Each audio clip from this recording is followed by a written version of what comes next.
Olá, muito boa noite para vocês. Estamos chegando com mais uma edição do Politeia aqui na Fonte TV. E olha, nós preparamos um programa mais que especial. Afinal de contas, Goiânia completou recentemente mais um ano de vida e nós trouxemos 3 notáveis convidados. Vou te deixar curioso. O que eu posso te falar é que um é ex-prefeito da capital, tem uma história muito próxima, muito ligada, né, à cidade de Goiânia. O outro é uma enciclopédia, né? Tem muito a ver com a nossa cultura, culinária, com a cultura musical, entre outras questões. Trouxemos também um historiador para fazer uma abordagem, né? Nos ajudar nessa aula, nesse resgate histórico sobre os principais acontecimentos culturais, políticos da nossa história. Então, o intervalo é rápido, te convido a ficar conosco na próxima 1 hora para podermos abordar as principais questões da nossa cidade, porque o Politeia é pura política.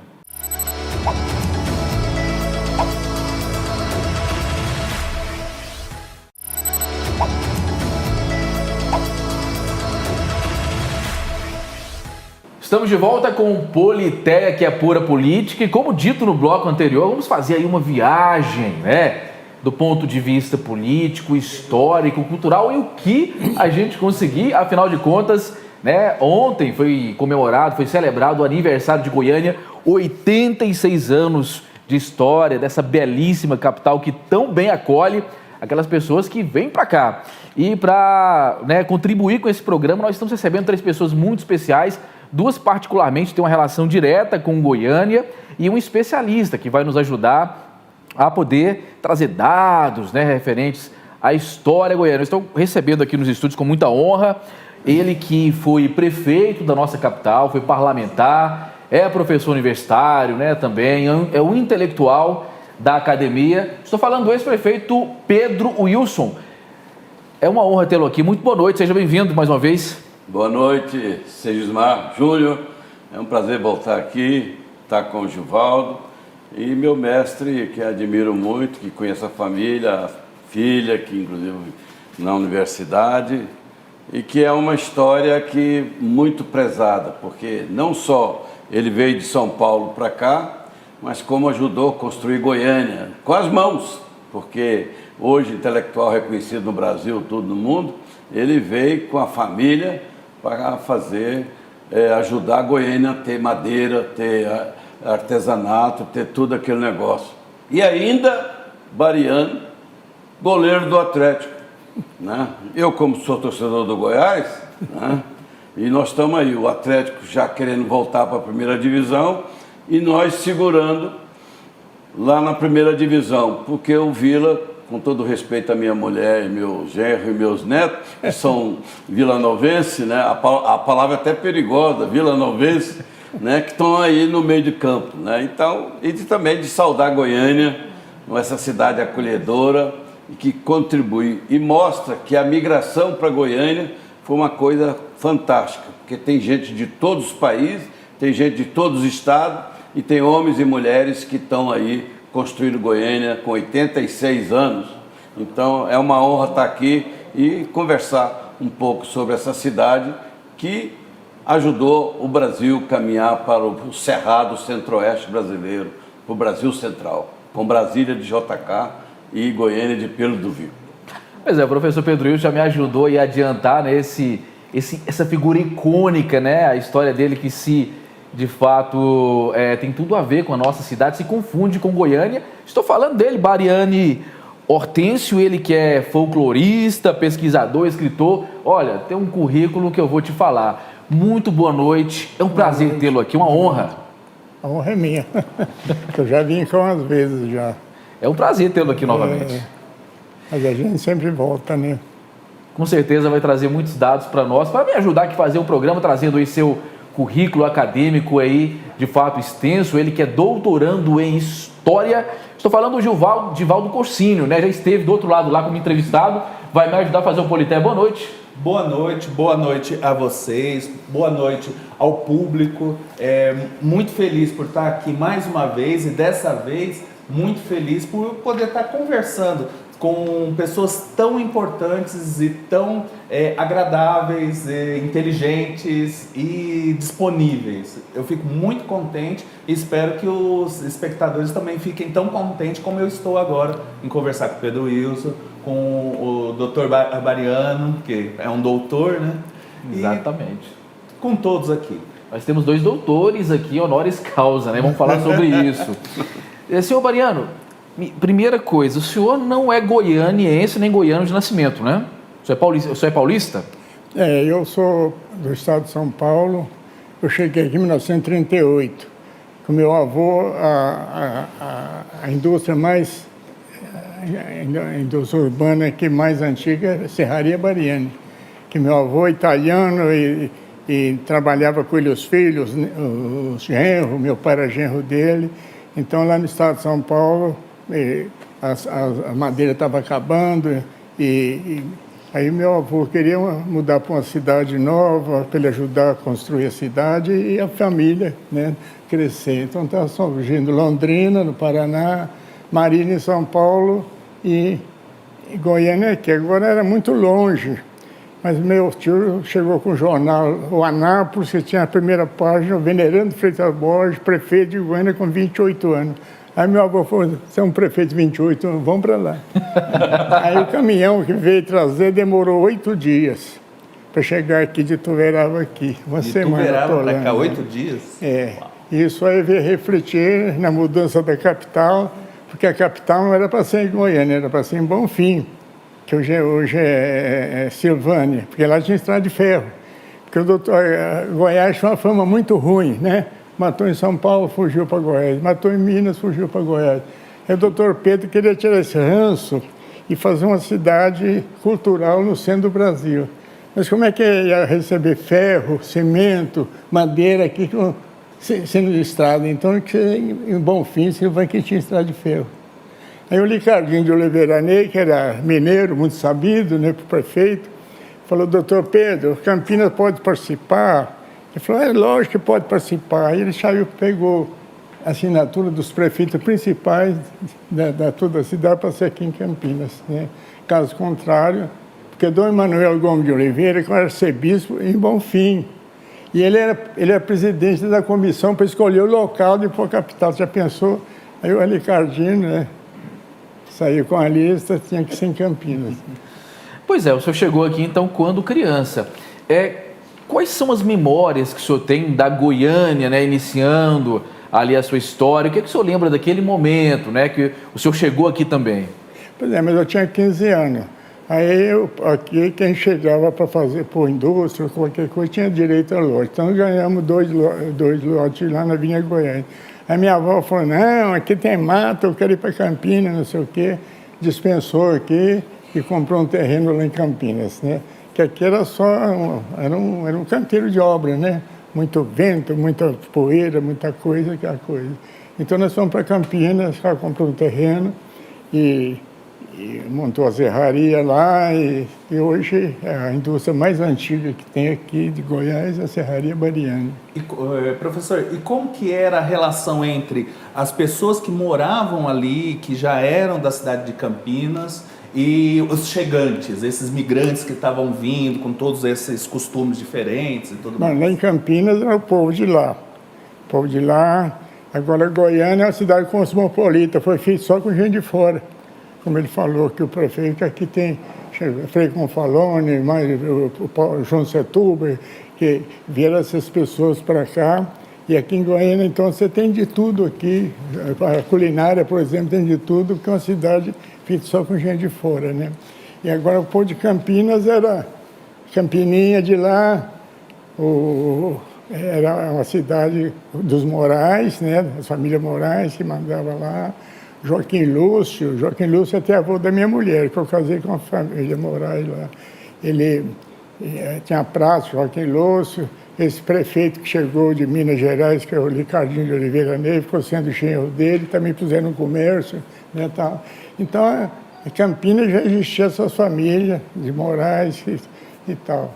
E foi fundada em 1810, né, 1810, e eu até escrevi um livro sobre Campinas, dos 200 anos, Então, tudo em Campinas, até o fute, na Praça Joaquim Lúcio, os rapazes ficavam nas fileiras, assim, na fileira, né? Que fila é um atrás do outro, fileira de lado. Então, os rapazes ficavam nas fileiras e as moças passando e nós tirando linhada, flertando, aquela coisa. Era bom demais naquele tempo. Então, todo esse povo de Goiânia ia tudo para Campinas. E nós de Campinas nunca entramos no Jockey Club, que não, era Automóvel Clube, né? Que era da elite aqui, e nós de Campinas não tinha direito para entrar. Não conseguia fazer parte. De bairrismo. Rivalidades daquele momento, né? Hoje dizem que é Goiânia mais uma cidade que não vamos deixar para lá, para não deixa polemizar, quieto, né? Deixa mas inclusive quieto. temos sinal aberto lá, não vamos falar não, porque temos todo carinho com o pessoal daquele local, vamos deixar isso aí como incógnita. Vamos falar sobre gastronomia, sobre literatura, né? Sobre futebol daqui a pouquinho, viu? Agora, vou tratar em alguns momentos o ex-prefeito que está conosco, né, de maneira muito honrosa, Pedro Wilson, como prefeito, que nós do jornalismo tratamos autoridades que não estão mais constituídas como se estivessem. Então, se eu falar prefeito, não, né, pense que eu estou equivocado, é o jargão do jornalismo. Prefeito Pedro Wilson, antes de entrar na parte política, nós vamos sim, de fato, explorar questões relacionadas ao seu mandato, né, aquela época entre 2000 e 2004, mas eu quero também aproveitar parte da sua experiência como, né, professor universitário para os mais jovens ou para aquelas pessoas que não entenderam direito como que Goiânia se tornou Goiânia, como que foi esse aspecto, né? Por que Pedro Ludovico, de fato, fez a fundação de Goiânia? Eu acho que o Pedro Ludovico, ele queria inovar, né? Habitante de Rio Verde, me parece, e nas disputas políticas, ele percebeu que Goiás precisava de uma nova cidade, né? Não Goiás, no certo sentido do estado de Goiás, era até mais central do que Goiânia. Mas como a realidade de Goiânia e do Centro-Sul era muito intensa, então ele resolveu escolher e houve uma batalha por quase 10 anos para efetivar a mudança. Porque às vezes ganhava, às vezes perdia na Assembleia Legislativa, né? Eu falava antes aí com o Givaldo,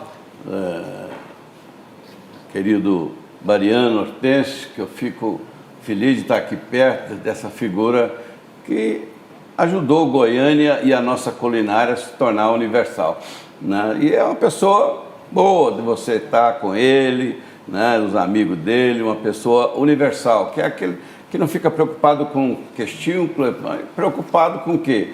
De fazer as coisas. E ele se tornou um dos maiores escritores nossos aqui do Centro-Oeste do Brasil. Então, por que Goiânia, né? Primeiro, então havia a ideia dele de mudança da capital, que era também uma maneira dele rearranjar, fazer um novo rearranjo na questão da hegemonia política, até então com os caiados, né?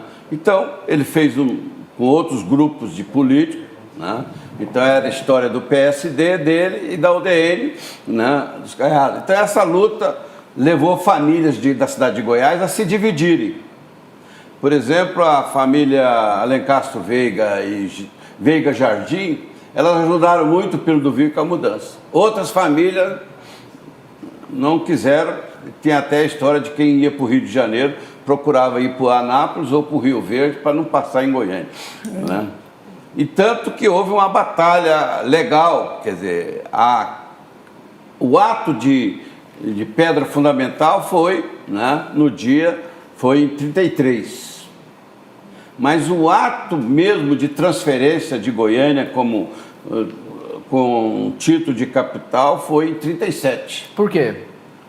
Por causa que entre 33 e 37 teve uma batalha na Assembleia Legislativa de Goiás, né? Porque às vezes a correlação de forças era muito junto, então ganhava, perdia, e aí ele conseguiu ter uma maioria, e aí foi feito o decreto, que ele fez a pedra fundamental, mas não tinha sido aprovada a mudança. A mudança para ele era irrevogável, mas ele tinha que fazer isso legalmente.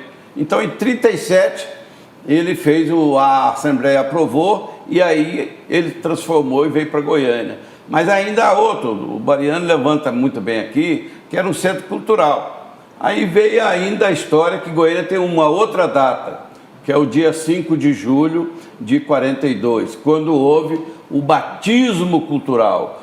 O Getúlio Vargas e outras autoridades vieram para cá, né?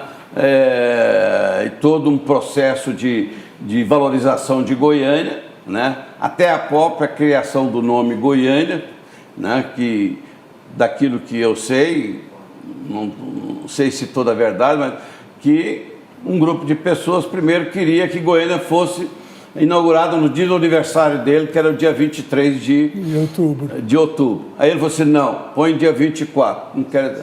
então ela vai ser Petrolândia ou Petrolina. Ele falou assim, não, vamos fazer um concurso e se estabelece quem ganhar o nome de Goiânia. Ganhou o professor Alfredo de Castro, né, que inventou o nome de Goiânia. Goiânia é uma palavra que surgiu com a capital, né, que significa, no sentido da nossa etimologia, Nova Goiás. Quer dizer, tinha Goiás, que até tem... O pessoal lá hoje não está muito problema, não. Mas o Mariano sabe, quando a gente ia em Goiás, falava Goiás Velho, o pessoal até batia na gente. Ô, peraí! Tanto que eles arranjaram uma coisa, um arranjo, na época, foi de chamar de Vila Boa. Então, muita gente... É um problema que tem uma outra Vila Boa, né? Vila Boa, porque lá tem uma é o primeiro nome, né? Vila Boa. Então, Vila Boa. Aí, eu mesmo, uma vez, como estudante da Faculdade de Direito, nós fomos numa festa aqui numa viela da Rua 3, aí, aonde é que mora aqui o pessoal de Goiás Velho? Rapaz, o pessoal tinha uma família do lado assim, eles gritaram lá que nós perdemos até a festa, porque o cara foi, aqui não é Goiás Velho, não, é cidade de Goiás. Tanto que eles usam muito a etimologia cidade de Goiás para tentar, né, tem muitos letreiros aí. Então aí Goiânia marcou com essa ideia, né? O grande hotel, onde o Getúlio ficou, né? Onde tinha a banca de jornal que vinha do Rio de Janeiro e de São Paulo, e esse processo todo de construção de uma cidade planejada. Ele chamou um arquiteto, Atílio Corrêa Lima, né? E uma equipe que ele montou, que planejou Goiânia, né? E essa parte mais central de Goiânia, né, estabeleceu um processo. E aí o dinamismo, né,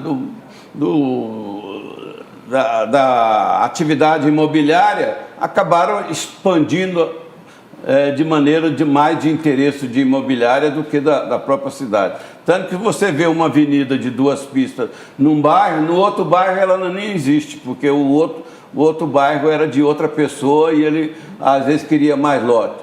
Goiânia, em grande parte, foi construída pelo governador, pela firma do governador Coimbra Bueno, né? Ele foi contratado pelo Estado, depois candidatou contra o candidato do Pedro Ludovico, que era o seu primo Juca Ludovico, e perdeu a eleição em 46. Né? E aí o Pedro Ludovico voltou ao poder em 50, né, junto com Getúlio. Ele do PSD e o Getúlio do PTB. Nessa época surgiu um neologismo no Brasil.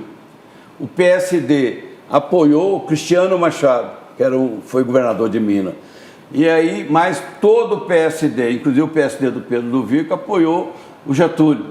Aí o pessoal fala assim, fulano de tal foi cristianizado. Na política hoje tem essa expressão. Cristianizado não é tornar cristão, é que você apoia por cima, mas não apoia verdadeiramente. Aliás, nesses momentos no Brasil, a gente vê que tem muita confusão desse jeito. O cara fala assim pro Givaldo, mas fala outra coisa pro Mariano Hortêncio. Então, Goiânia veio, né?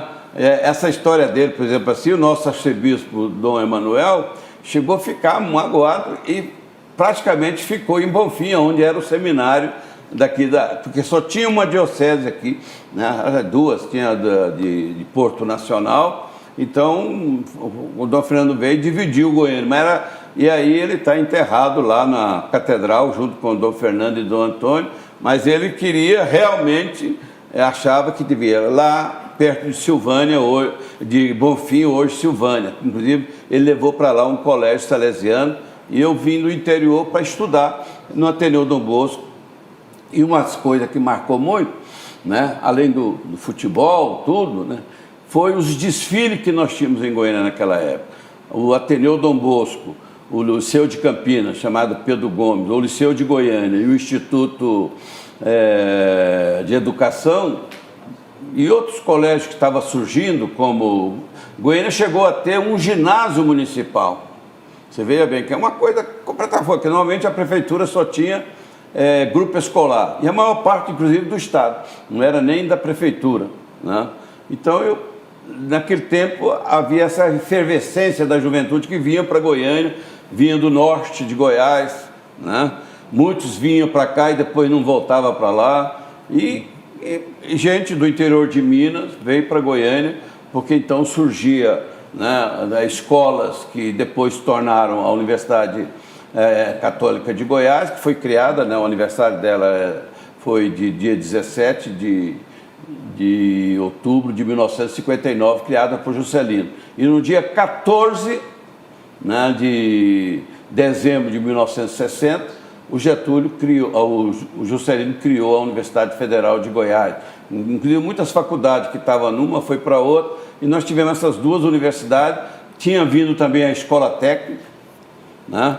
Com isso se criou, né, um centro universitário. Até então, só estudava quem ia para São Paulo, ou para Minas, ou para o Rio de Janeiro. A maior parte para o Rio, porque o Rio era a capital federal, tinha uma série de apelos, etc. Um dos apelos de nós estudantes era fazer uma viagem, pelo menos, de formatura ao Rio de Janeiro para conhecer o mar. Só aproveitando isso aqui, antes de passar para você a palavra, Givaldo, né? Quando o prefeito Pedro Wilson, né, relata essa questão de que muitas pessoas estavam vindo de vários lugares, inclusive, aqui, né, não é uma bancada, não é nessa roda aqui, nós temos dos 4 aqui, ninguém é de Goiânia, né? O professor Pedro Wilson é de qual cidade? Eu nasci na cidade de Água Limpa, mas fui registrado em Marzagão, porque Água Limpa era patrimônio, naquele tempo falava patrimônio que não tinha registro.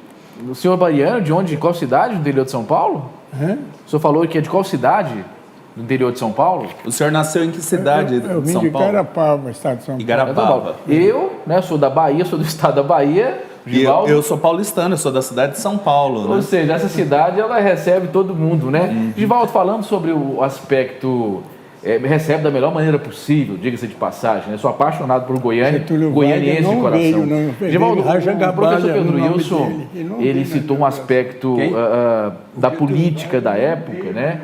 E eu gostaria que você fizesse esse apanhado para a gente.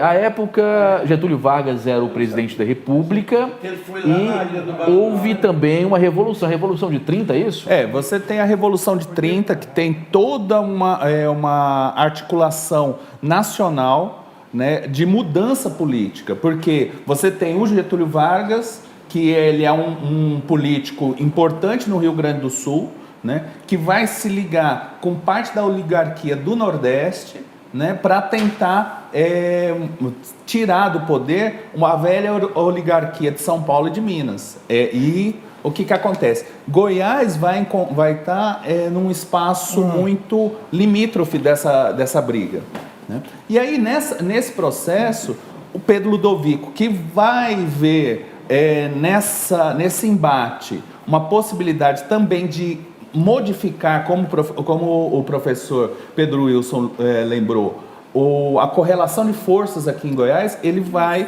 apoiar essa Revolução de 30 e vai se posicionar de tal forma que ele se torne interventor. Ele vai ser indicado como interventor e, sendo interventor, ele consegue articular determinados posicionamentos, como a mudança da capital, que era já algo há muito tempo discutido. E aproveitando essa questão da discussão e da posição, assim, periférica de Goiás nisso, eu queria perguntar até para o professor... Eu vou pedir para você que nós vamos ter que fazer um intervalo, você Certo. vai guardar a sua pergunta, te peço desculpas. Não, tranquilo. Porque passa muito rápido, porque é bom, passa rápido demais. Antes de chamar o intervalo, olha só, vou divulgar aqui um livro que eu acabo de ganhar honrosamente, uma honra, muito obrigado, viu, seu Bariano? Zezé, dá para dar uma fechada aí no livro? Está, sim, o Zezé é muito eficiente. História de Goiânia para escolas. Aliás, esse é um livro das dezenas de livros que o senhor Bariano Hortêncio publicou, idealizou. Nós vamos para o intervalo, mas são quantos livros que o senhor tem de autoria do senhor? Eu escrevi muito, que eu publiquei, esse é o 51. Número 51, olha só. E hoje vai ser lançado o Prosa e Verso. Eu tenho mais um, chama Deus Fez Tudo Certo. Então vai ser 52. E eu estou com mais 10 lá para publicar. Olha só, como já dito, né, pelo professor Pedro Wilson, o seu Bariano foi goleiro do Atlético Goianiense, foi dele, né, o nome da atual sede, né, do campo do Atlético. Daqui a pouquinho nós vamos voltar com Politeia para falar sobre muitos aspectos. Olha, você que é mais experiente, você vai ter um resgate histórico interessantíssimo, como estamos tendo aqui. E você que é da nova geração, vai ter uma verdadeira aula, como está tendo aqui com esses três notáveis, sobre a história de Goiânia. O Politeia faz seu primeiro intervalo. Daqui a pouquinho nós voltaríamos aqui com esse programa espetacular em homenagem ao aniversário de Goiânia. Fique conosco!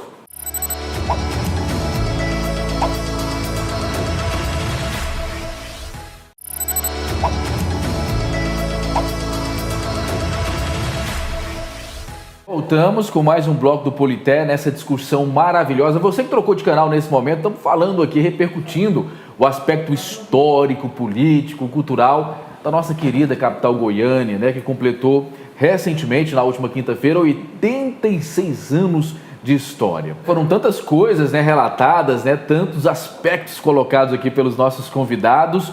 E no bloco anterior, o nosso historiador, o Givaldo, queria fazer uma pergunta, acabei interrompendo por questão de tempo, mas o espaço aqui é democrático, Givaldo. Por favor, faça a pergunta.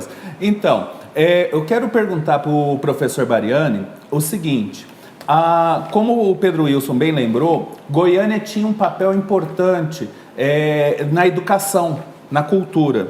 E Goiânia é a única cidade brasileira que tem um batismo cultural.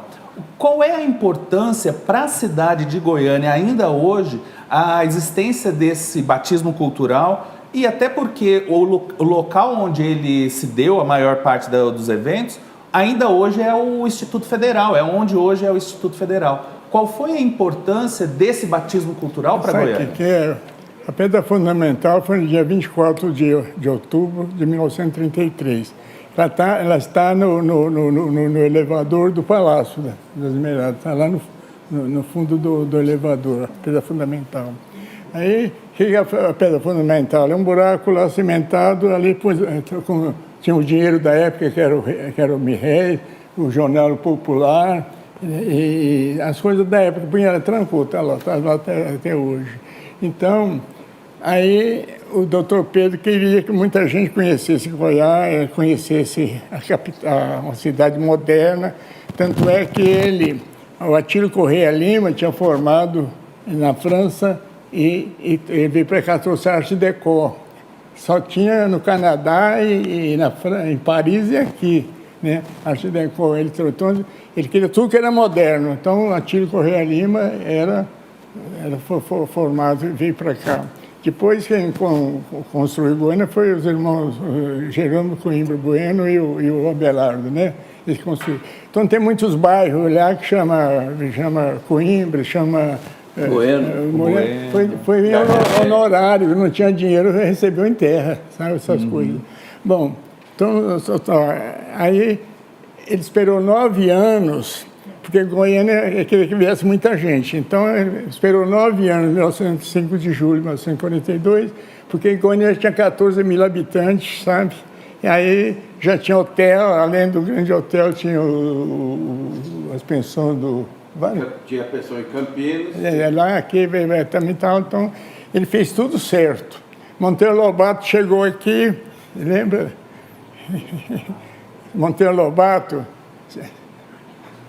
ele chegou aqui, não gostou da poeira, foi embora, não esperou, não. Foi rápido, então? Foi embora. Monteiro Lobato chegou, hospedado no grande hotel, aquela poeira danada, que é num canteiro de obra, né? Trator para cá, mexendo, poeira demais que as coisas.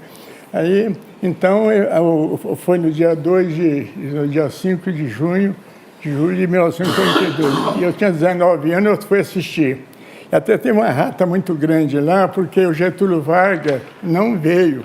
Ele mandou o Raja Gabarda, que era o geografia, era o mandava chuva aí, inclusive o livro que a gente estudava era a geografia dele, mandou.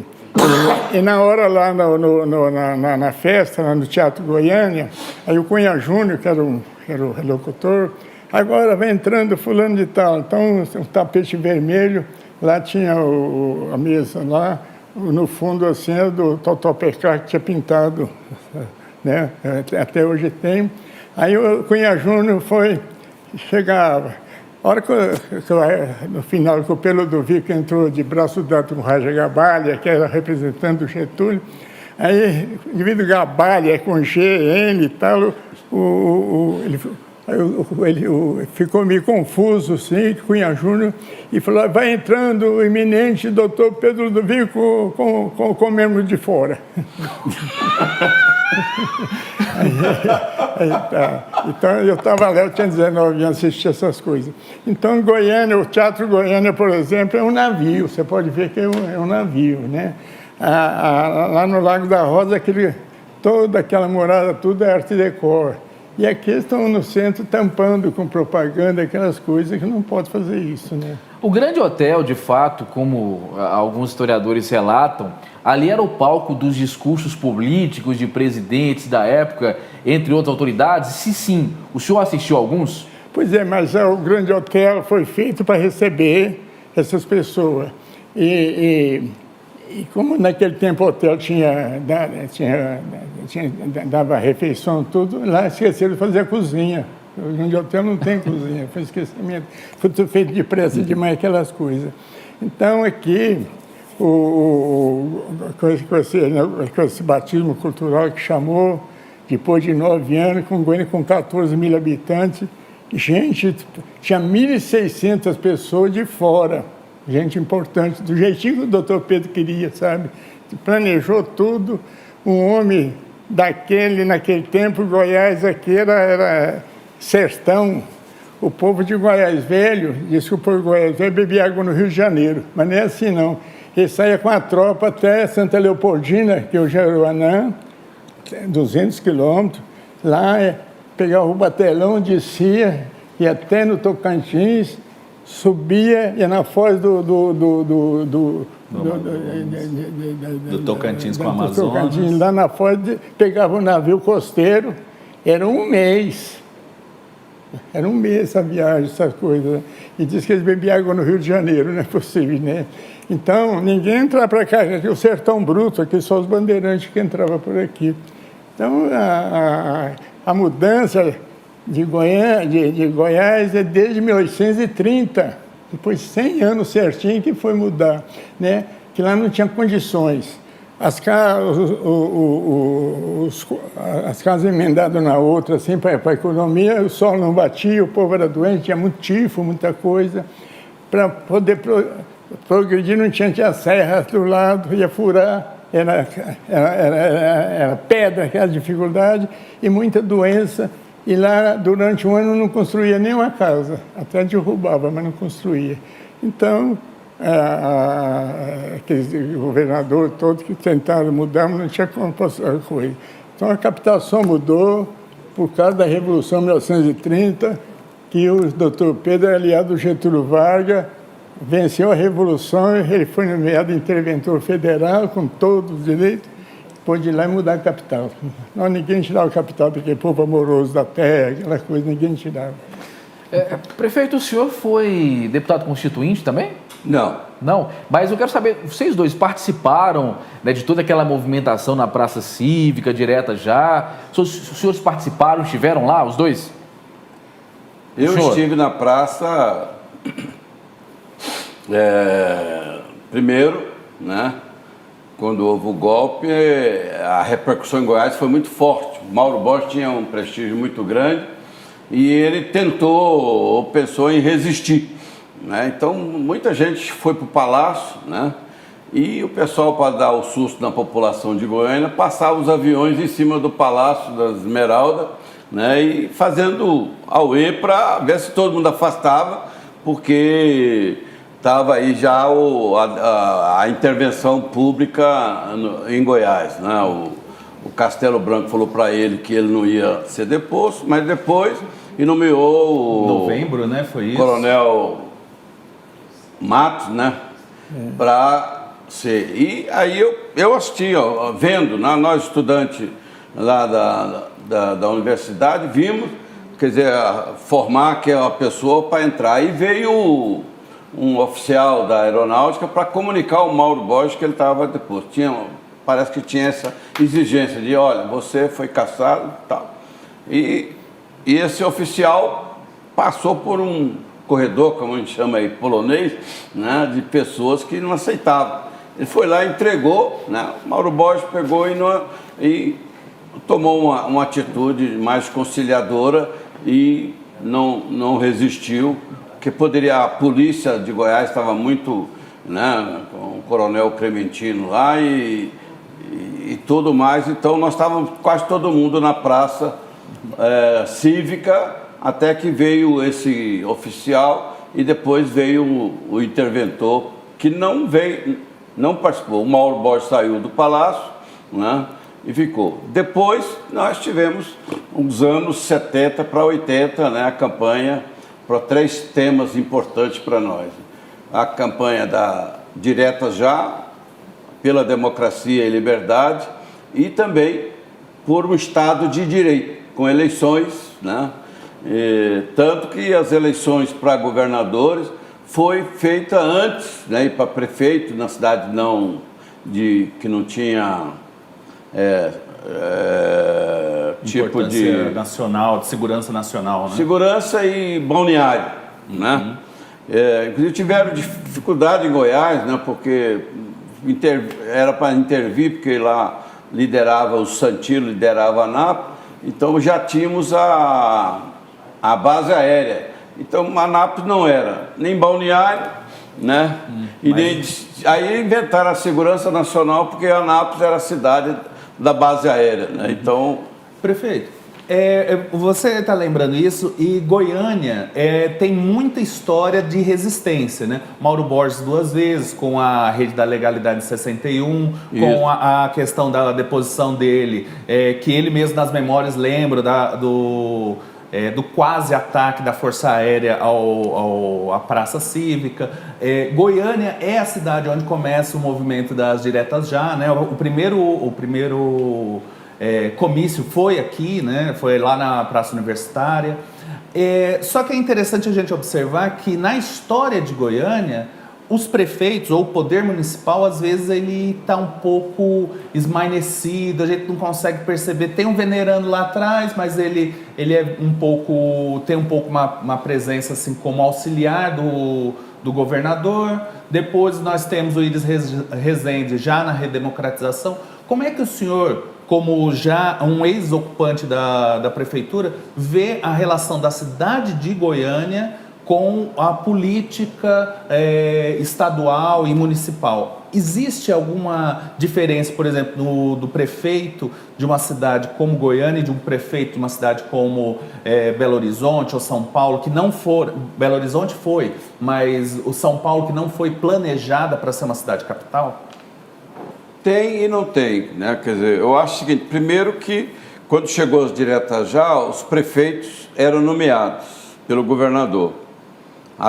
Isso foi nomeado até depois das diretas para governadores, né?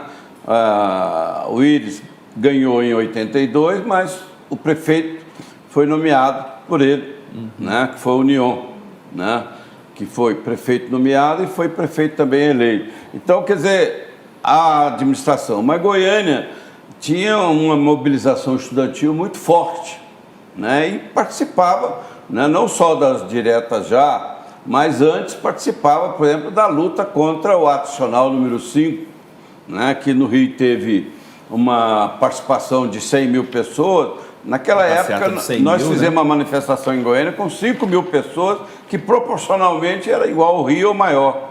Nós saímos da Praça Universitária, o lugar de mobilização maior era na Faculdade de Direito, que era na Rua 20, e logo a gente ia para Praça da Catedral, passava na Praça Cívica, descia Araguaia, depois pegava em Anguera até a Praça do Bandeirantes. Nós fizemos várias as lideranças dos centros acadêmicos, do DCE, da UEE e da UNE também presente, né? Nós tivemos inclusive um episódio que ficou marcado em Goiânia, que foi o estudante estava na Faculdade de Direito e houve uma pressão grande e nós corremos para a Catedral, né? E todo mundo correu para a Catedral e fechou as portas, né? Uns 4, 5, né? Vou falar pela primeira vez, nós saímos pelo fundo e fomos avisar o Dom Fernando que ele poderia interferir com o general Pitanga Maia, coronel Pitanga Maia, né, para liberar a saída. E entraram 3, 4 policiais. E aí houve acirramento e eles atiraram, né, em estudante, na Lúcia Jaime e no Telmo Faria. Dentro da igreja, né? Hein? Dentro da igreja. Dentro da igreja. Com isso assustou e eu mesmo assisti pessoalmente junto com o padre Pereira, o Dom Fernando, naquela época não tinha celular, com um telefone com a linha grande, querendo falar com o Pitanga Maia e dizendo que era para o governador. Aí ele falou assim, mas é a hora do governador. Quem que é o governador? É Otávio Lage. Então, tem que sair. Isso, veja bem, resistência. Então tinha muito estudante envolvido. O Mauro Borges tinha uma assessoria muito de mobilização, porque tinha os partidos políticos legais, mas tinha também os movimentos políticos ou partidos políticos que tinham uma vida clandestina, mas que a maior parte das vezes, principalmente no governo Juscelino, os partidos clandestinos mandavam tudo, porque ele não mandava perseguir ninguém no processo da ditadura. Então, houve a luta pela Constituinte, nós precisávamos de uma nova Constituição, houve a luta para a anistia ampla, geral e restrita, né, com o Figueiredo, houve as diretas já, e houve a Constituinte, que em 88, né, foi no dia 5 de outubro, né, que foi assinada por o presidente da Constituinte, que foi o Ulisses Guimarães. Né? Você veja bem, e aí os partidos começaram a mudar também, não ficaram só o PSD e o DN, que tinham sido caçadas e foram criados o MDB e Arena. Mas aí os municípios, por exemplo, porque o município de Goiânia, ele acaba parecendo um departamento, a prefeitura de Goiânia parece um departamento da governadoria, não parece? Isso foi até a eleição do Dr. Hélio de Brito. Era do UDN.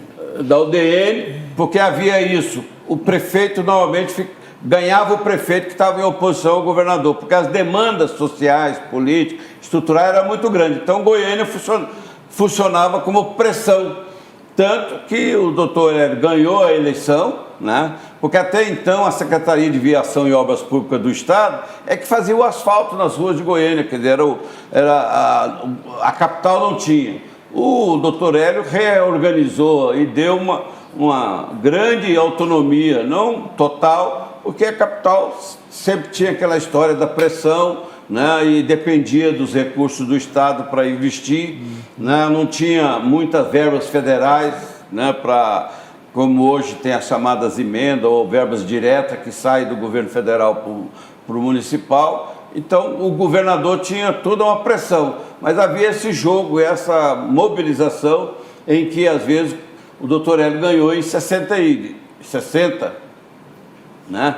Que aí as eleições foram marcadas para 5 anos.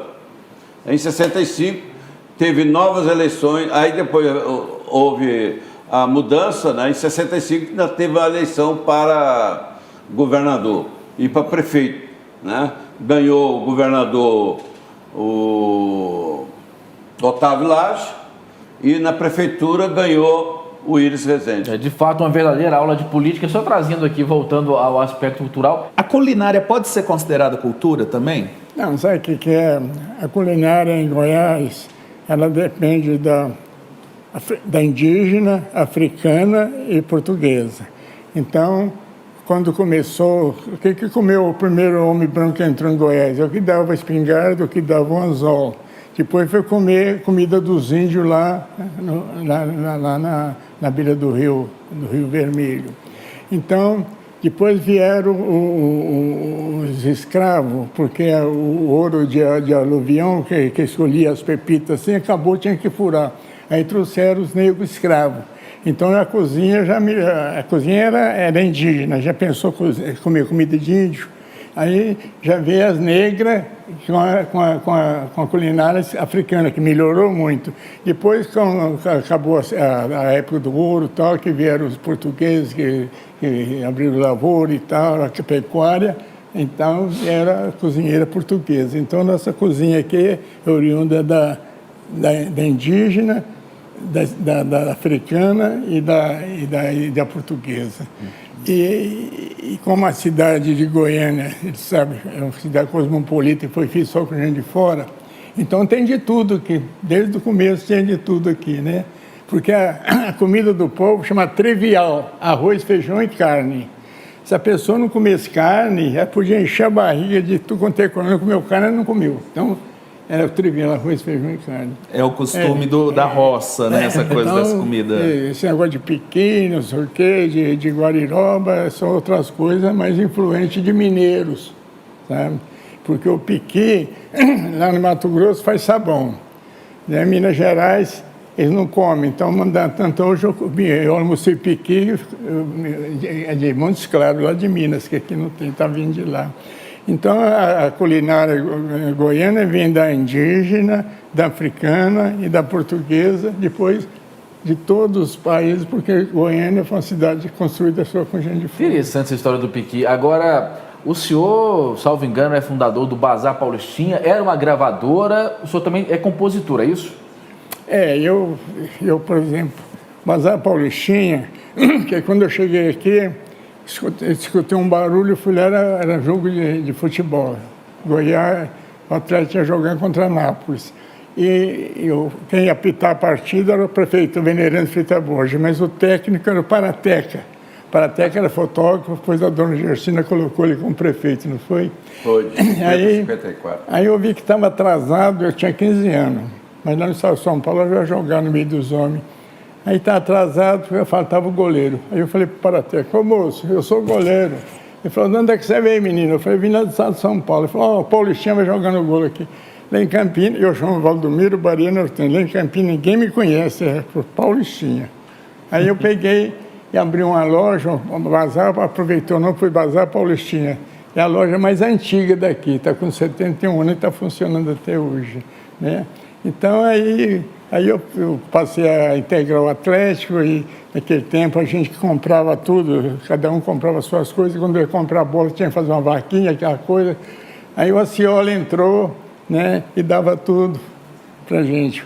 Quando morou, onde o João de Brito Guimarães, que era, lembra dele, João de Brito Guimarães, que ele era diretor do Atlético, ele falou para mim, eu tinha 18 anos, falou, você sabe que você vai preso? Vai preso por quê? Porque o seu encontro que o Venerando deu para murar o campo, tá só aquela pilha de tijolo lá, estou cheio de lodo. Falei, o que eu tenho com isso? Ele falou, porque eu sou o tesoureiro. Eu falei, eu sou o tesoureiro, até eu sou. Aí, na mesma noite, nós tiramos o Edson Hermano, era o Edson Hermano, o Valteno Cunha, tiramos eles e colocamos o Antônio Scioli. Foi tudo influência do Hélio de Brito. Então tem essas coisas que a males que vem para bem, devido a essas coisas, eu progredi muito, sabe? Porque fiquei muito conhecido e tal. Eu abri o filial, eu tinha filial em Uberlândia, não tinha asfalto, eu ia de motocicleta daqui em Uberlândia sem asfalto, naquela época que eu tinha fiscalizado a loja e tal. Então, eu, por exemplo, sou paulista, não tem nada de São Paulo. Meu negócio tudo é aqui de Goiás, aqui. E se eu ficar uns dias fora, eu fico doido para voltar. Gosto daqui, minha família é toda daqui. Casei com mulher tradicional dos Moraes, está tudo bom. Felizmente, nosso programa está acabando. Rapidamente, de uma maneira bem sucinta, prefeito. O senhor que esteve à frente da prefeitura entre os anos de 2001 e 2004, de uma maneira sucinta, que legado que o senhor deixou quando foi chefe maior dessa cidade, né, do Poder Executivo?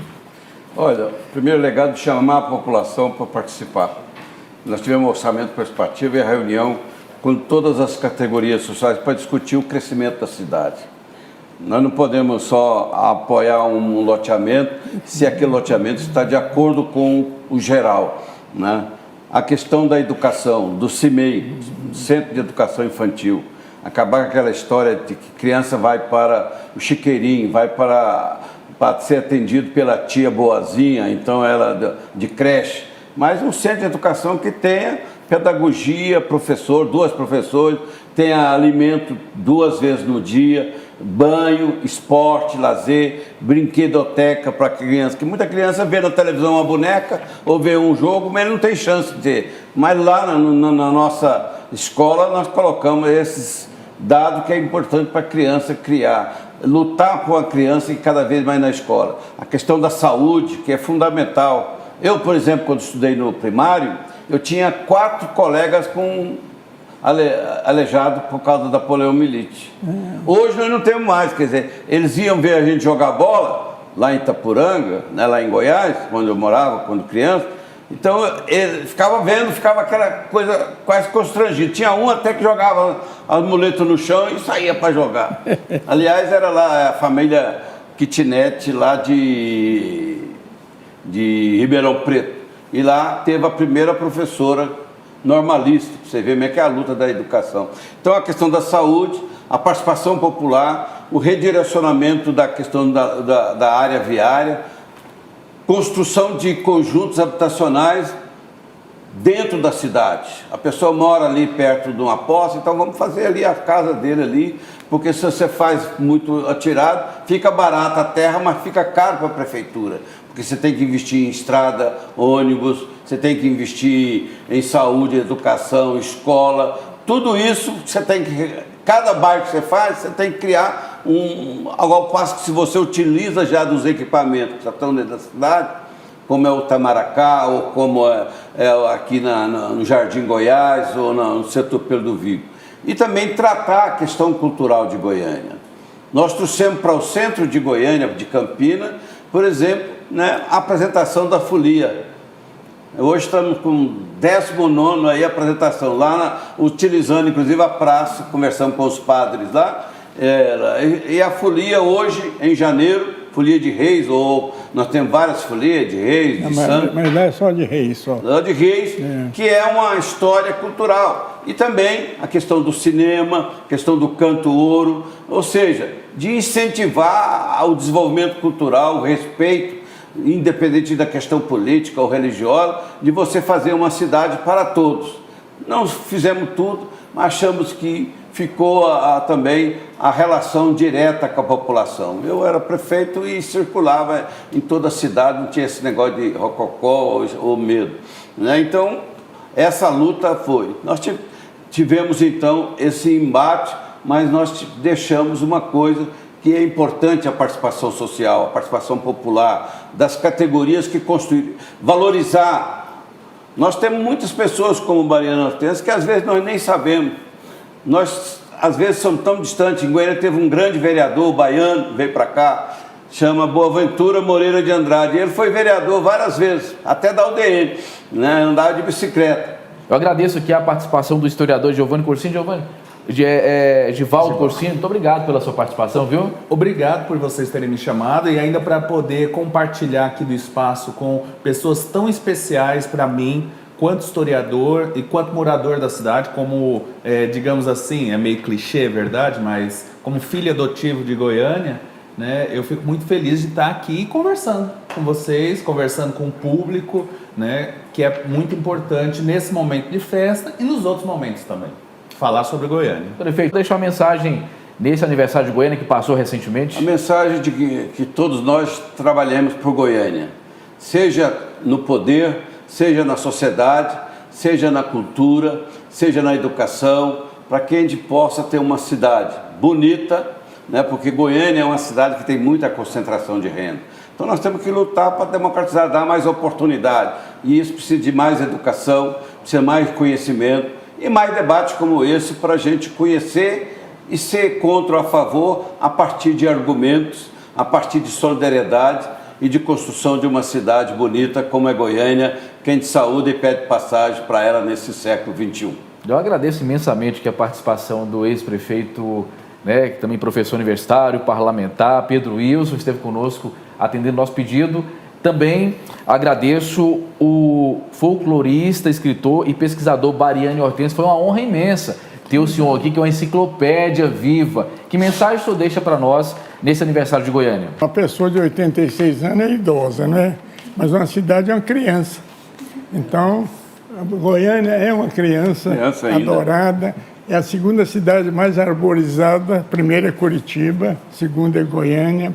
Então, nós temos de tudo aqui em Goiânia, não falta nada.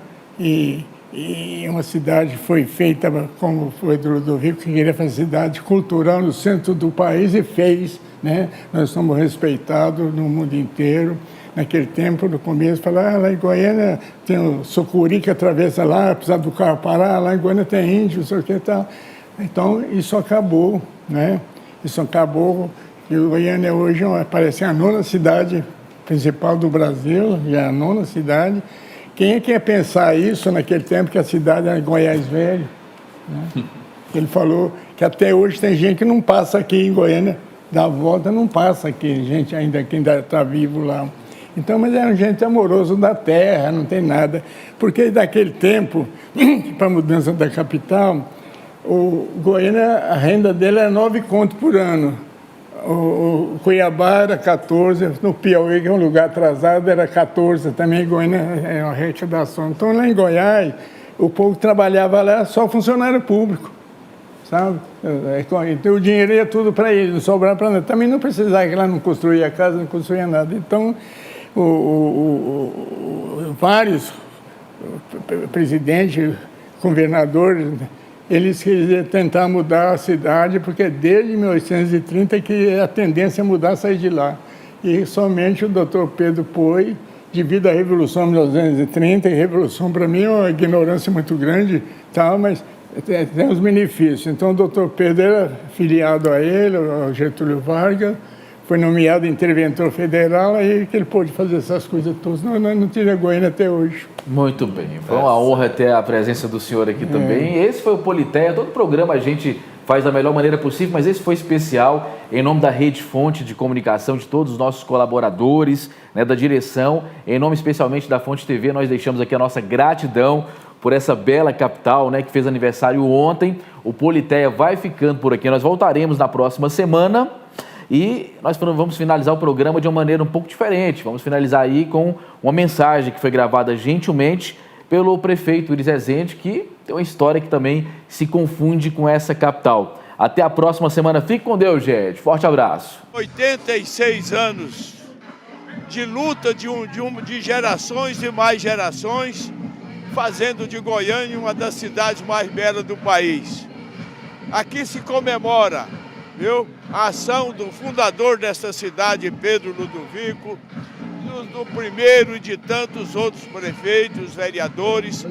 Aqui se comemora a luta daqueles que acreditaram e vieram, sejam os empresários, comerciantes, professores, quer dizer, tudo isso contribuiu para que Goiânia comemorasse os seus 86 anos com mais de 1.500.000 habitantes, uma cidade gostosa, onde se concentra tudo, tanto na área da educação, quanto em todas as áreas da atividade humana. Eu quero agradecer essa cobertura que essa televisão tão querida, a Fonte TV, está dando aqui a todos esses acontecimentos. E através desta emissora, eu levo a cada goianiense o meu abraço, os meus agradecimentos e os nossos votos de muitas felicidades e de uma Goiânia cada dia mais feliz.